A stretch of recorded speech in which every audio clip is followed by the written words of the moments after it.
Christ is our victory. Daily meditations on great texts from the Book of Books.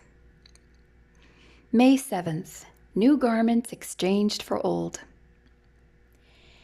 And he answered and spake unto those that stood before him, saying, Take away the filthy garments from him. And unto him he said, Behold, I have caused thine iniquity to pass from thee, and I will clothe thee with change of raiment. Zechariah 3, verse 4. During the war, the notice, Come in, new clothes exchanged for old, was in the window of one of Toronto's stores. In this army depot, the young men received the uniform of the king, replacing their civilian suits for army apparel.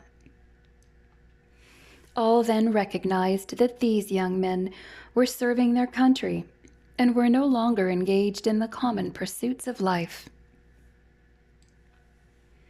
We are in a battle, the greatest that has ever been fought. It is the battle between good and evil. The uniform of heaven is the robe of Christ's righteousness, and all who wear this garment will be victorious. This is the time for us to exchange the sin-stained robe of our own righteousness for the pure, unsullied garment of Christ's perfect character. No other garment will fit us for heaven. Sin is a cruel master that leaves its victims stripped and naked. When Adam and Eve fell, the first thing they did was to devise a covering for their nakedness. By their own ingenuity, they made garments of the broad fig leaves. But this covering did not take the place of the robe of glory that surrounded them in their sinless state.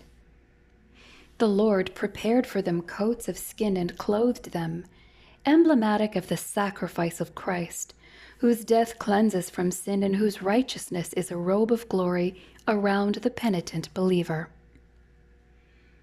In the parable of the wedding feast, when the host came to inspect the guests, he found a man without a wedding garment. This man was satisfied with his own condition and felt no need to exchange his soiled clothing for the wedding garment that was provided, and he was not permitted to enjoy the wedding feast. Do we sense our need to be cleansed from our iniquity, to be clothed with Christ's righteousness, the pure, spotless character which Christ's true followers will possess?